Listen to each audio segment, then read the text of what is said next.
I want to talk about the hidden job market and how we can uncover the hidden job market.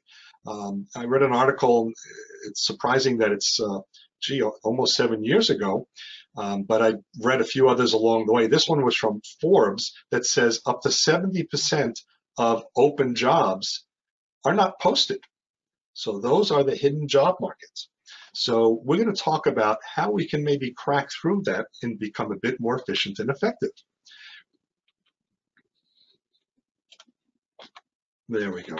So let's talk about, what is the hidden job market? And I've come up with a couple of thoughts, but this is the one that kind of boils it down the best, in my opinion. It's really positions that are available without the employer advertising. For whatever their reason is, and we'll get into a few of those in a moment, the employers, the hiring companies, just aren't promoting certain positions. And statistically, it's about 70%. And so if we're only looking in the available job market rather than the hidden job market, we're only seeing about 30% of the positions. And there's a lot that's out there that we would like to be able to see and hopefully apply to. So let's first think about, where is the advertised job market? And there are lots of places, and you probably know every one of these. Certainly there are the job boards, Monster.com, Career Builder, Dice, there are a bunch of sites that are out there, Indeed, Simply Hired, LinkedIn has promotions. So the job boards are certainly places where companies and recruiters do place positions. One little trick about job boards, some people know this, a lot of people don't yet know this.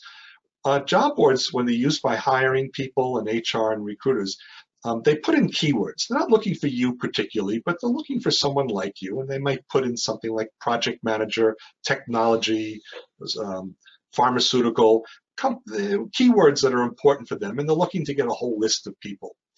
Well, the job boards also have kind of a search engine, much like Google and Bing, and bring up results based on the ones that match the best.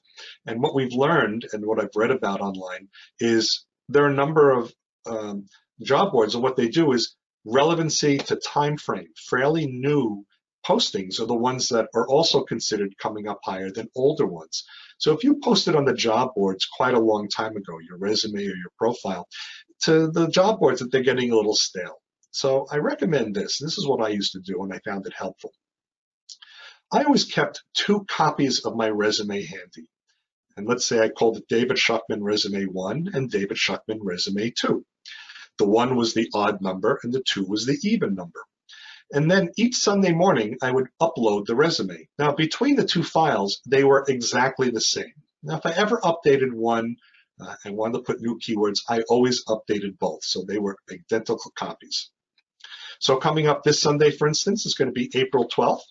That is an even day. So I would log on to the 4 or 5 job boards, and I would upload my David Schuckman 2. It's an even day. I would replace my resume. Do that every Sunday. The following week will be April 19th. I will update the David Schuckman Resume 1 file.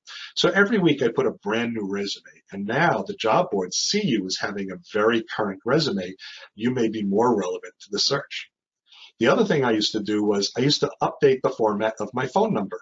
So the area code portion, the first 3 digits of my phone number are 609.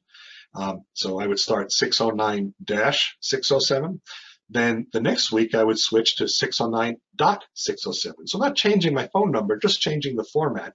And now the job boards see I've made a current update to my profile. I did that every Sunday morning. Usually started the pot of coffee, spent about 20 minutes updating, and when I was done, the coffee pot was ready.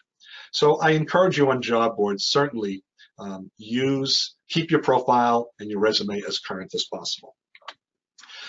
Company career pages. Go to the websites of the companies that you're interested in. Most companies now do have career pages.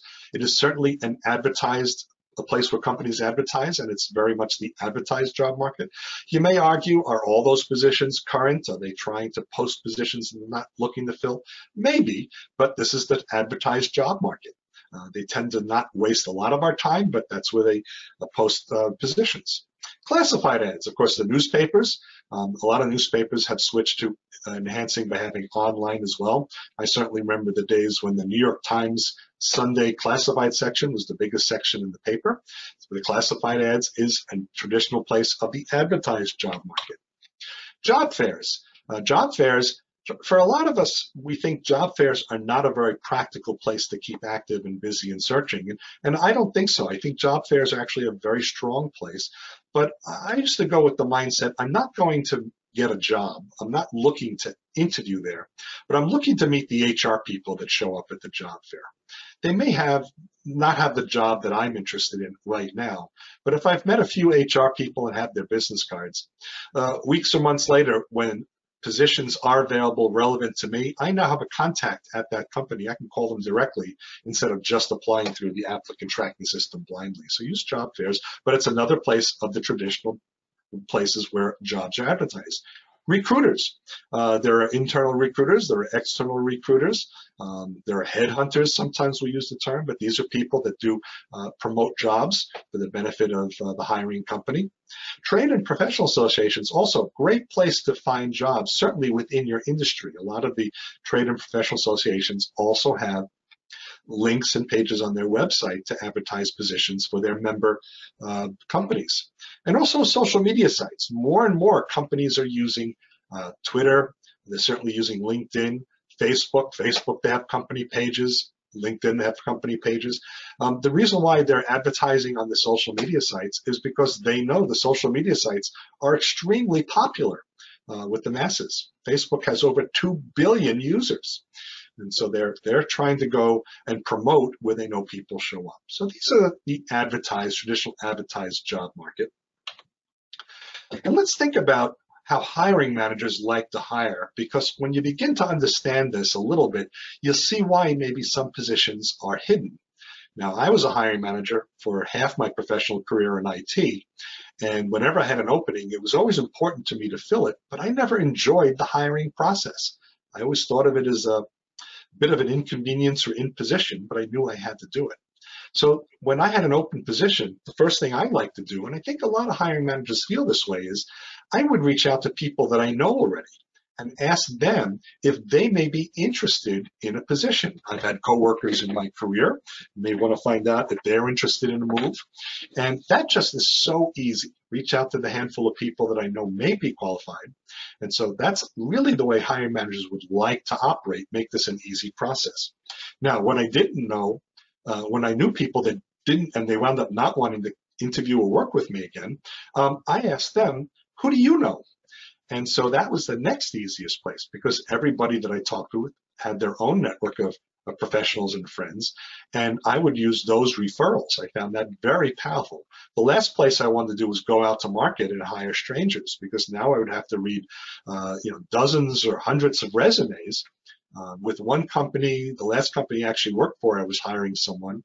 HR would not pre-screen any resumes, and I had to read over 70 resumes, plus the cover letters that some people sent. And I'm someone who does read cover letters.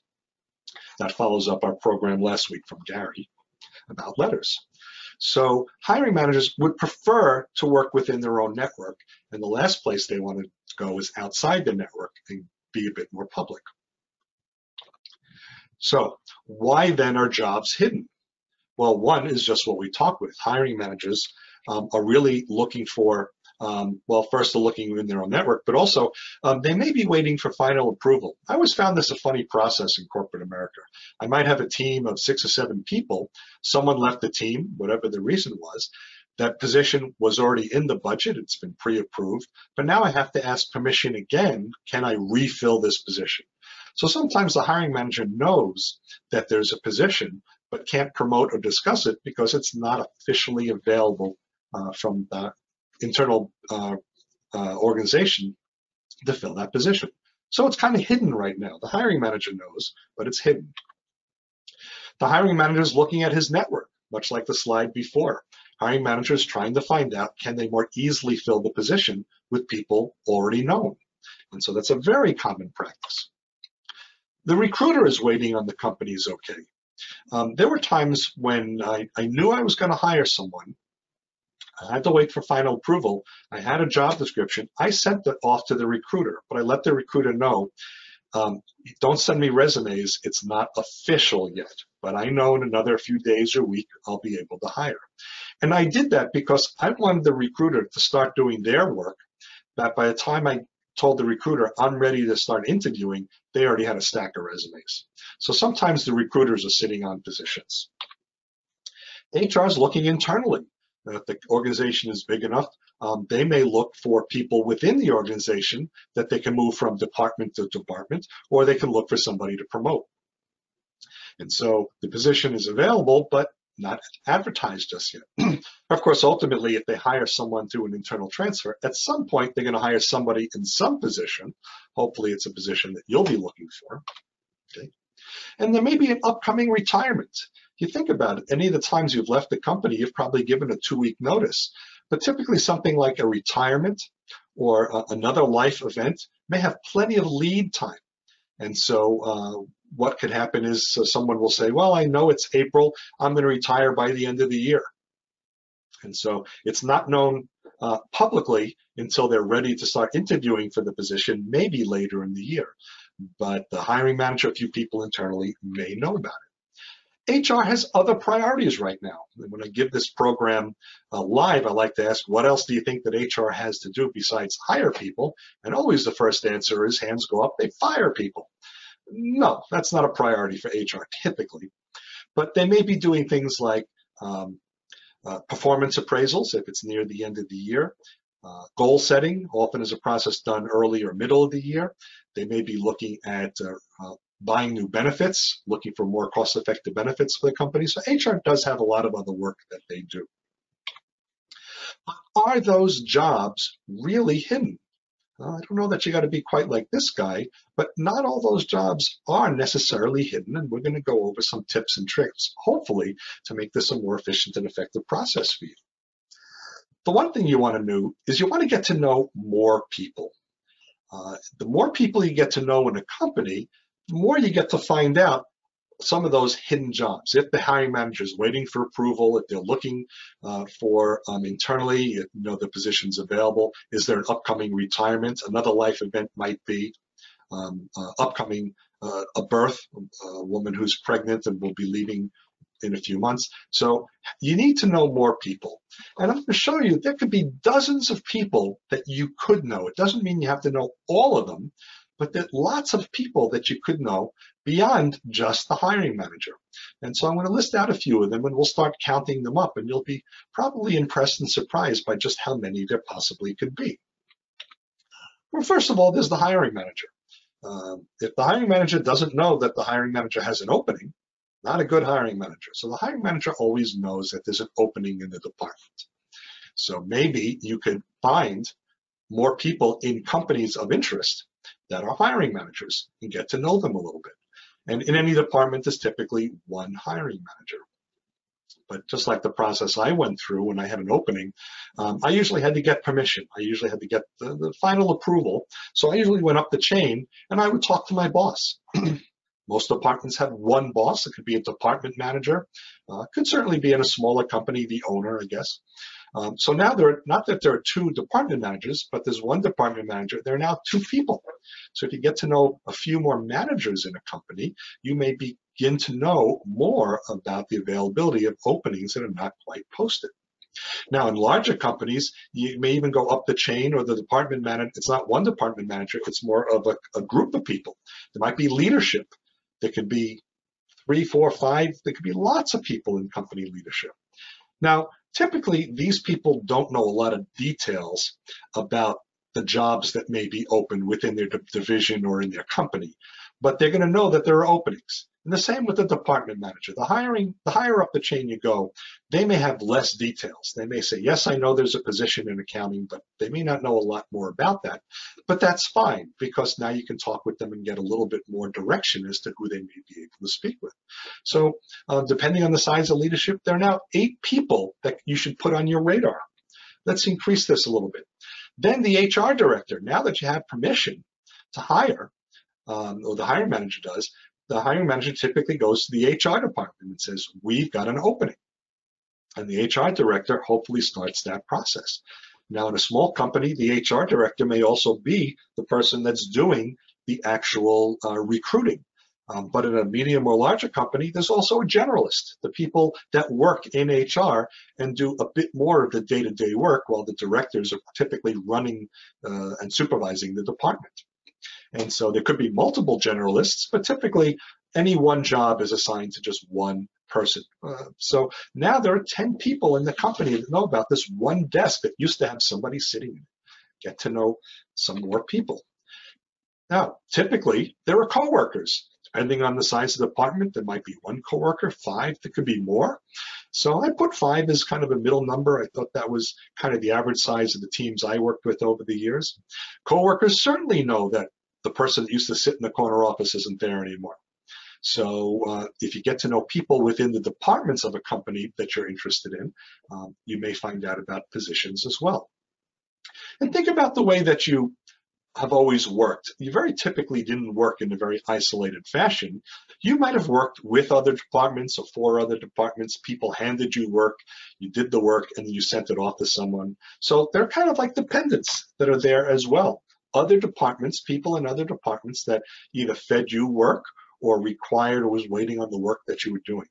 And I'm sure we can come up with an even bigger list, but using this count, I've counted 20 different people that may know in a medium-sized or larger company that there's one position available under that hiring manager. So really, what your goal is you need to know more people. And we're going to talk about that in just a moment. So that really is your goal, to uncovering some of these otherwise hidden jobs and uncover the hidden job market. So how do you get to know more people? Well, networking. And some people don't like that. I never had a problem with it. I always thought it was good fun. It's easy to do, but we'll talk about that a little bit to see why we're going to want to do that. And networking is simply an exchange of information among people. You want to begin to develop and cultivate relationships, professional relationships. That's what networking is. Networking doesn't get you a job. Networking gets you the relationships, and they can be casual. They don't have to be best friend relationships, but that's really what the goal is. Begin to develop relationships with people. And you want to make connections with those people, and it could be anyone. It could be anyone in the company that you're looking for. It could be the person that checks you out at the supermarket line, the person that cuts your hair, because you never know who they know. And so these are people that all can be your connection to your next opportunity. And then once you've started that, stay in touch with those people over time, because that helps strengthen the relationship that you're starting. And so it can make that relationship more powerful than just the fact that months ago you talked to somebody at a company. There are different ways you can stay in touch with them. You can send them an email once in a while, let them know about an event that's coming up. You can reach out again. We'll talk more about that over the next few minutes. But networking is not about who you know. You can say you met and you know the boss of a company. You can say that you met and you met someone and you had a conversation with the CEO of the company or a hiring manager. That's fine. That's who you know. But do they know you? Do they think about you when there's an opportunity for you to help them? So it's really about who knows you. And that goes, again, with staying in touch and strengthening those relationships. And it's really about building relationships, as I said earlier. That's what networking is. And I can tell you with 100% certainty that that's the case, because it's typed in there in bold red. And it couldn't be there in bold red if it wasn't true. And also, I think I read it on the internet. And if I read it on the internet, it must be true. So I think everything on the internet is. Anyway, so we are at our Q&A time, and let's see if I can open up my chat window. Where did it go? There it is. So, or Alan, if you were keeping track, let me know if there's anything that you read. Yeah, there were just a few things, David. Oh, good. One was the general question from Dara. How big is the PSG mailing list? Our emailing list is over 3,000 names. Our LinkedIn group is over 1,500 people. Now, of course, of the 3,000 names, those are over all the years that the PSG of Mercer County has been operating, even as far back as the days when we were in Trenton at the Labor Workforce Development Office. Yep. Okay. And I'm not giving it out. I never share the list with anybody. So if anyone's gonna, try and soften me up, sorry. Only 2 or 3 of us even have access to the list, and we are all sworn to secrecy. Sorry. Yeah, no problem. Another question, I think, if anybody had joined late, was that we are recording this and it will be available on the website as the other virtual ones that we've done. So it'll be the same thing. It'll be later today. Typically what happens with these recordings, I start them about 2 or 3 minutes early. I let them go an extra couple of seconds once I end the presentation, just to make sure we captured everything. So at the video editing program, I'll trim the end, I'll trim the beginning, and then I'll post it on our YouTube channel. And we also had a comment early on about the number of people that are participating. We're up to 74 now, which is great. But part of the issue of having some people not make the meeting could also be that they were looking at an old link from Zoom, and some of the ways we publicized it in the past would have, they might have connected on that, and if they didn't go to our website. That's right. So if you joined late because of that, we're sorry that it's created a little bit of a distraction for you. I did say before we started the meeting, we did switch to GoToMeeting because we do advertise our meetings very publicly, or we have been using Zoom. Zoom's a wonderful tool, but they've recently had a hack issue, and we just wanted to avoid that until at least they resolve the hack issue. So we are now going to create a new meeting ID each week, so each one is unique. Heaven forbid a meeting like this was hacked. Next week's hopefully won't be because it's a different ID. So do look at the current email. Do look at our our website at the specific event, and you'll always get the current connection information. David, you're right. I was actually late because I saw your event in Tom Donahue's newsletter. It was listing the Zoom as the call-in link. That's right. And I did contact Tom Donahue. I gave him the updated information, but if you got an email prior to that, you have a little bit out-of-date information for us. Thank you. Yeah, you're welcome. We just had another question that came in too about if you've been laid off, how do you present that, that you're looking for work without sounding like you're desperate? Well, certainly don't sound desperate by saying, I really need this job, it's very important, my family has issues. That could certainly be true, but that's not their business, that's your business. I think you need to talk about very optimistically why you're interested in the job. No different than if you were job hunting because it's time to change jobs. And don't be afraid to let people know that you're job hunting or that you've recently been laid off. Think about the times now. It's very unfortunate that the coronavirus has at least a short-term or near-term unemployment. So it's nothing new. It's not surprising. There'll be a lot of people potentially that hiring managers will see that are currently unemployed, and it's not going to be a surprise to them. So don't really worry too much. Really just focus on the position, your interest, your excitement, why you're a fit, all the positive things that you would talk about anyway. That's all the questions or comments we have for now. Okay. So then we will move on. And of course, this intermission time, you don't see intermissions in movies any longer. But intermission time, if you wanted to grab a snack or take a personal break, you're certainly welcome to. But we are going to get right back into the second half of the program. A few minutes left, and we'll have more Q&A at the end. So let us get ourselves started. There we go.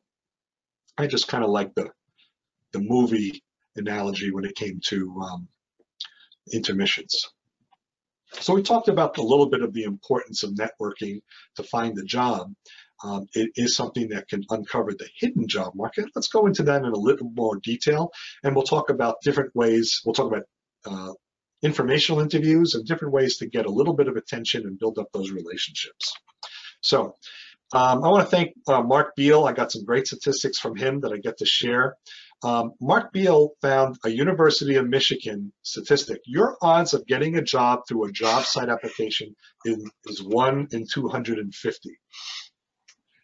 Okay. And if you have your microphone on, please turn it off, please. Please mute yourselves.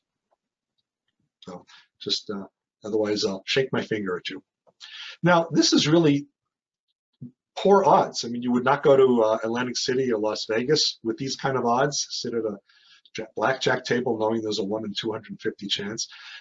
Job site applications, these are the applicant tracking systems or applying online. Lots of people apply, and there are lots of ways the companies use these applicant tracking systems that really make it very hard for anyone to be successful only using a job site application.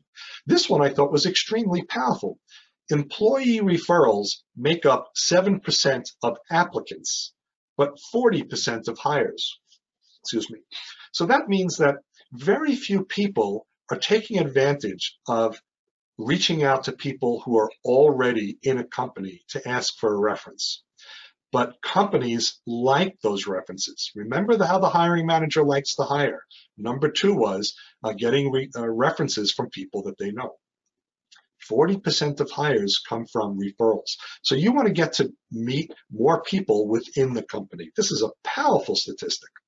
So network with someone who currently works in the company to greatly increase your opportunity to certainly be interviewed and hopefully land that job. So these are the key reasons why you really want to focus on networking and not just use electronic or distant ways of connecting for that job. There are certainly different types of networking. I thought I'd talk about a bunch of them because a lot of people just think of networking one way. And if you think of it one way, and it's the way you don't like doing, you may not want to do it as easily. But there are lots of ways. Certainly there are one-on-one. You could start with an email, you could pick up the phone and call someone, maybe you reach out and meet them for coffee or lunch. And by the way, even if you're meeting someone for coffee or lunch, it doesn't mean you're paying. You can go Dutch. You pay for your coffee, the other person pays for their coffee. And there's the informational interview, which is a great way to get to know someone and the business. So we're going to talk more about informational interview in just a minute. There are groups. There's job seeker support groups. I know everyone here knows about job seeker support groups because you are at least visiting or maybe a member of this one. Meetups. Meetup.com is a terrific website. It is not a dating website. Some people think that it is, but really what it is, it's a website that online creates a collection of people to advertise in-person groups. So the groups tend to be very real and physical and in person, but Meetup is a way for promoting and advertising that. Meetup.com is completely free. That's the website, meetup.com. So sign up, create a profile that has some keywords relevant to your interests, and then Meetup will run night and day, and they'll send you an email every once in a while about a group that's local. So you might get an email one day. It says there's a pharmaceutical group that's going to meet virtually. Here's the way to do it. Sign up, go, don't go, it's up to you. You may go once and like it and keep going, or not go other times. Professional associations, mentioned a little bit earlier about where the traditional job market is. Professional associations, great way to meet professionals in your area of interest, whether it's your industry that you work in or the type of job function that you have. Or certainly you can form your own work groups. You have a couple of friends that you've met fairly recently or people that you've known throughout your life, and you create your own work group or accountability group to help you work through the challenges of job search, or make sure that you let each other know what you're looking for. They can be advocates for you and help you as well. Social media, mentioned that a little bit earlier as well. Here's a list of some of the social media sites that are pretty big and active. Actually, I should update this slide. Google Plus is not quite the active place that it is or was a while ago. LinkedIn has over 600 million business professionals on the website. It is a tremendous place to facilitate professional networking. Twitter and Facebook becoming more and more very relevant for learning more about companies and information. Companies also blog. Companies have information on their website, so that becomes great places to begin to connect with people, especially if you comment. Someone posts a blog, you write a comment or post, you get a dialogue between them, you and them, or maybe among you and the other readers. You've probably seen that quite a bit in LinkedIn. Someone will post an interesting post, people that are following will begin to add comments and dialogues and happen, and it becomes very strong for a lot of us. And there are certainly lots of other places, and here are a few that are kind of typical. There are volunteer organizations and religious organizations where you meet people, for lack of a better description, like-minded or similar interests as you, which is perfect. Chambers of commerce are great places to meet businesses, people that work for businesses. You don't always meet owners and bosses. Sometimes you meet the workers that are involved in the business. And family functions. We all go to family functions through the year. You'd be surprised how many people don't know what you really do. One story I tell, my father passed a few years ago, but my father never knew really what I did other than I was a programmer or an IT guy. I explained it to him. He wasn't very tech savvy, so it didn't really sink in too much. So you'll meet cousins or uncles or aunts, whatever, at these family functions. Catch up with them. Let them know what you're doing and you're up to. A checkout line at almost any place that you would check out. You never know who's going to be on the other side of that checkout counter and who they may know. So have friendly conversations as you check out. Go to a library or other places as well. There's lots of people. Talk to the reference librarian. Lots of places where you can meet people. And some of these really just simple conversations, seeing somebody online or going to a group and saying hello. So it becomes great places to find networking opportunities. Let's talk a little bit about the informational interview. The informational interview is probably one of the most powerful tools that you have, and it's really very easy, and it may turn out to be quite fun for some of you as well. And really what an informational interview, it's just a discussion or a conversation. It tends to be mostly informal or semi-formal. It very rarely has the formality even of a traditional interview. And so here is two people that are probably just meeting over a coffee shop and having a discussion. You as the job seeker, you're looking for information maybe about the industry of the person you're talking to. Maybe you want to talk about the corporate culture because you're talking with someone at a specific business. You want to learn a little bit more about the workplace. Also ask for some advice about your career. After all, you'll be meeting and talking with someone who is currently actively employed in a certain industry, a certain company, and you can ask for some basic career guidance. Now, the person that you're speaking with, they want to learn a little bit about who they're talking to. Because remember, the hiring manager doesn't want to go out to market to try and find a stranger and go through that process. They're going to try and figure out, is this someone I think I can work with? And might they be a potential fit in our corporate culture and our department? And so this becomes a valuable way, the informational interview, to begin as an icebreaker to introduce yourself to the company in a less than formal setting. And so you don't really talk about work and jobs particularly, not a specific job, but you're really just trying to get this information about job search, and they're trying to get a little information about you. But it's not about hiring. It's not about a specific job. And even though I say that, it is about hiring. You just don't talk about it.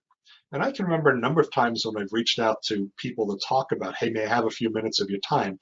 Right away, they put up the fence. I don't have any jobs for you. And I always say, that's fine. I'm not here to talk about a specific job. I'm just really wanting to learn a little bit more about your industry or about your company. And you kind of soften that, bring down that wall a little bit. So yeah, it is kind of about hiring. You just never talk about it. So it's not about hiring and it's not about a specific job. So keep that in mind. So how to get that informational interview? What do you do? It's really a very simple process. And there's some ways to be very effective at it. So you want to ask for information, you want to ask for assistance about the company that the person is working in, the industry that they're in, anything that's relevant that help you become more efficient and effective in your job search, to help get some strategic information that you can use to make you more effective in your job search. And if it goes well, of course, you'll thank the person and say, is there anybody else you can recommend that I speak with? Ask them to refer the contact to you, because now you've got someone, the person you just talked to, who's your in to other people. It's a lot easier to say, I just spoke to somebody, can I talk to you too, rather than calling someone blind saying, I want to talk to you. So it becomes a self-validation. Don't ask for a job. I did make this mistake. I did it one time, and it really just ended the discussion. So I will never do that again. It has to be a very friendly and organic process. So how do you do that? I've always found I request from somebody else to do an introduction, a firm introduction, a soft introduction, by email, it doesn't really matter. I want to get a name. And I even found I get a lot of success using email when I have the name of the person. So that's one reason why you want to get those more contacts from the person that you spoke to the first time, because now you have a mutual contact. So typically I would look on LinkedIn for the person I'm looking for, look at the mutual connections we have. And the first thing I do is I reach out to the virtual connection and say, I see your LinkedIn to Mary Jane at the ABC company. Do you know her well enough? Can I use your name? Can I name drop to introduce myself? Most time people say yes. So I send an email, and what I do in the subject line, right in the subject line of the email, I put a message, Mary Jane, the person we have in contact, Mary Jane suggested I contact you. And why do I do that? If the email comes from me, who they don't know, with a message that says, a subject that says, I'd like to talk to you, it's probably not going to get a lot of priority on that person's desktop. They're very busy, they don't know me, maybe it's spam. But when they see a reference from somebody, a name that they trust, they're very likely to open it. And so I reference my recent contact, or my contact or mutual contact in the message that I write to them, both in the subject line and in the message. I write a short message talking about the connection, then my interest in wanting to meet, and I just ask if I can have a few minutes of time. And I've been very successful, probably 75, 80% or higher rate when I use this method. Going cold goes way down. Okay? And then when I finally have that meeting, I always make sure I have questions that I want to ask and make sure they're very relevant. You know, a relevant question is going to be talking about the job, the organization. I don't mean the specific job, but what it's like to work there, the organization, the industry, challenges, work-life balance, things that are important to you but show that you're very interested in the organization. Probably not a good question is asking about their vacation policy. That's probably just not a good question to ask in any kind of interview. Also realize you're not taking up a lot of that person's time. You may only have about 15 minutes, and you want to be as productive as possible.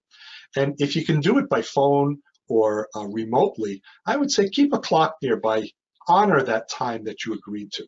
And you may even say something like, you know, thank you very much for your time. I see we're at about the 15 minutes that we promised each other.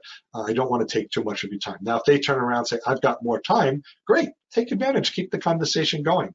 At the very least, they will really appreciate that you're a person of your word and that you're honoring the request that you made. And make sure you focus on getting information that'll help you be more effective with your job search.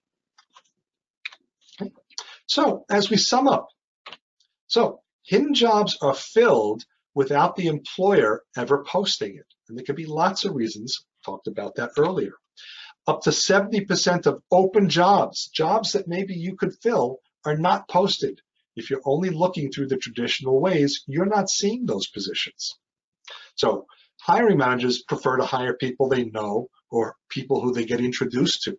It's a much easier process for busy hiring managers. So most hidden jobs are not hidden if you get to network with more people, if you get to meet either hiring managers or other people in a company that may know more about that job. You want to get the informational interviews, extremely powerful and helpful tool because it'll get these people that you're trying to connect with to begin to know you a little bit better. Okay? So that is, oh my goodness, we got through very quickly. That is the end of our program, the slide deck. There's more questions again. I see there are a couple chats that were going on. Let's see. Alan? Yeah, there were two additional questions, and then Cool. there may be some more that pop up as well. Yeah. Chad was asking, what's the best way to navigate which companies are currently hiring for positions that were posted more than 30 days ago?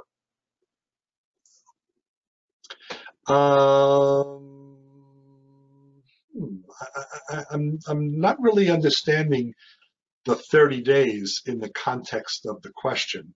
So, you know, if you want to put another comment up, another chat, that's fine. But I'm going to assume you're thinking that it could be just an older posting. You don't know where they are in the hiring process.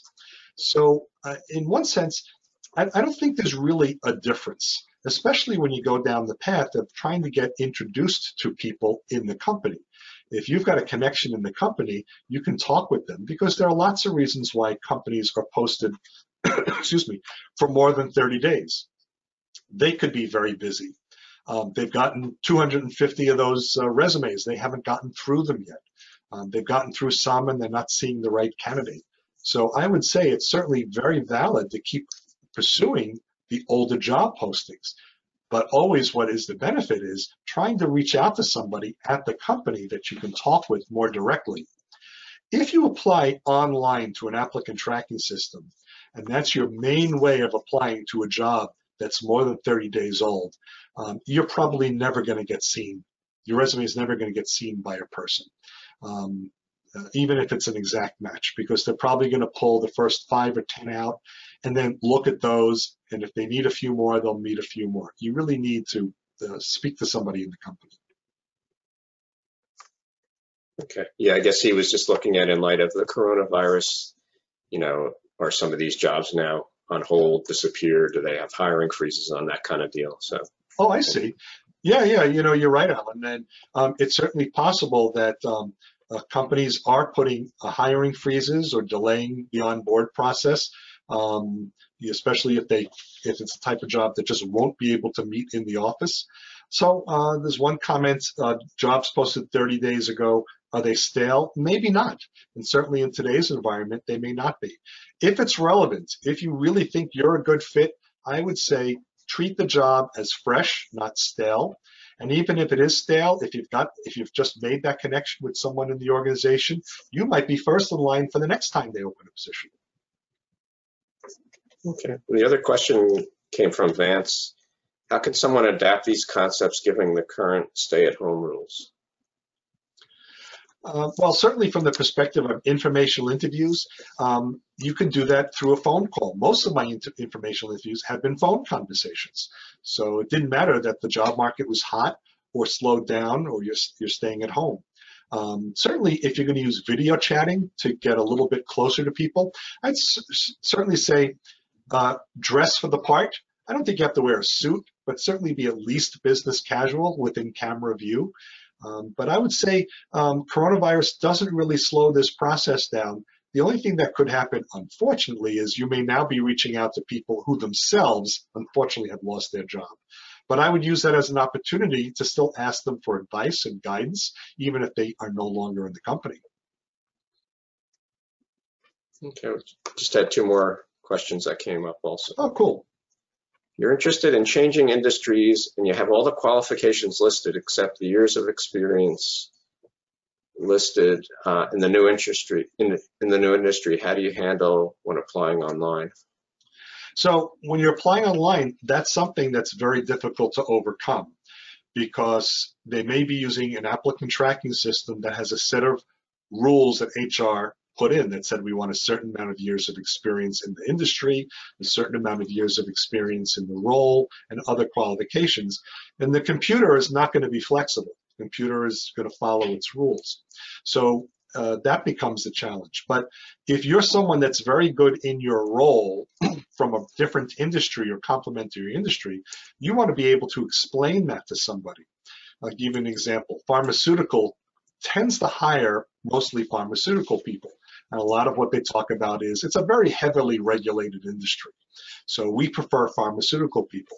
And so what you can do, maybe you came from a different industry in the same role, but you also were in a regulated industry, maybe medical device or other healthcare, which has HIPAA or other similar FDA requirements. Even certain business have SEC and other regulations. And so if you get to know and meet someone, you can really tout and talk about your understanding of working in a regulated environment, and you're very good at the job you do. It may now give you the opportunity, having talked to someone, to go a little bit further through the process. But when you're changing industries and careers and you're only doing it electronically, it makes it a bit harder. Okay, a couple other questions came up too. William was asking, if I cannot find a connection, can you cold call / email? Or you're better trying to go through a gatekeeper in that case? Well, the gatekeeper is the connection. even if it's someone fairly low level, like someone who is answers the phone or works the front desk. If you have no other connection and you've been working it really hard, you have nothing to lose. I wouldn't put a lot of time into just applying online or putting a blank email. You'll have to put a very creative email in place to get their attention.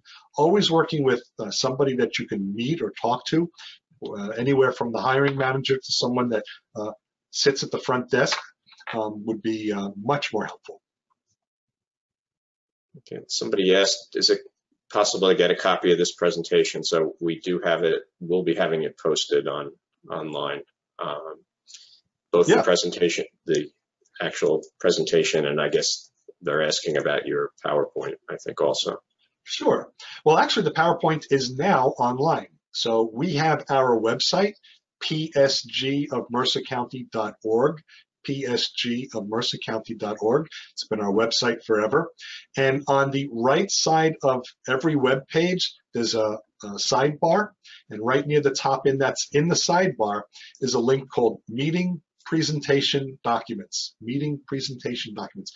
Click on that link, a new page will open, and all of our presentations from this year with links to prior years are right there. So this presentation is now the very top one on that page. So right now it's a PDF version of this presentation is available. You can download it as you like. Later today, there'll also be another document that has the link to the video of this session. So if you wish to watch all or part of this again, you can. Also in the right sidebar of our website, you'll see a YouTube link. It's a picture of the YouTube logo. If you click on that, it will go to our YouTube page. That's where we post our videos. So our 3 prior virtual meetings are there. This one will be posted there as well this afternoon. Okay, another 2 questions came up. Is it a good idea to try to network with a hiring manager about a job you've applied for, or do you network with people that know the hiring manager? Yes. So, you network with anybody. It could be somebody, if you know, or if you can get to the hiring manager, fine. Sometimes your path to the hiring manager is through someone that works in the department or a coworker in another department. All of the above. So it's not like door number 1, door number 2, door number 3. All of them are valid.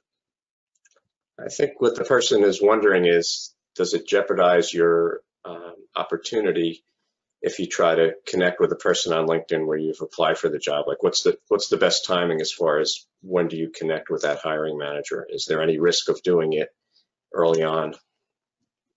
I wouldn't think so. I would think earlier is better. Hiring managers want to hire quickly. At least I can talk from my experience. I didn't want the process to go very long. I actually had one company where I just wasn't seeing resumes and I wasn't interviewing people, and my boss was on my back about it. So even he was concerned. So I think you can network with people or reach out to people when there's no job. Day one when it gets posted, or even after you've applied online if you've now finally made that connection. Because still, if the hiring manager has an interest in you, you will then be able to send your resume to the hiring manager directly and kind of essentially bypassing the applicant tracking system. A little bit of a joke about the ATS, or the applicant tracking system. ATS means applicant trashing system. 250 up to 250 names can go in, and only 5 or 6 or 7 may come out that may be confused, may be looked at. The rest will be dropped, and the whole process could otherwise be very confusing. If you go right to the hiring manager, it'd be a lot more effective, or someone else in the company would be a lot more effective. As far as questions go. Oh, okay. Thank you, everybody.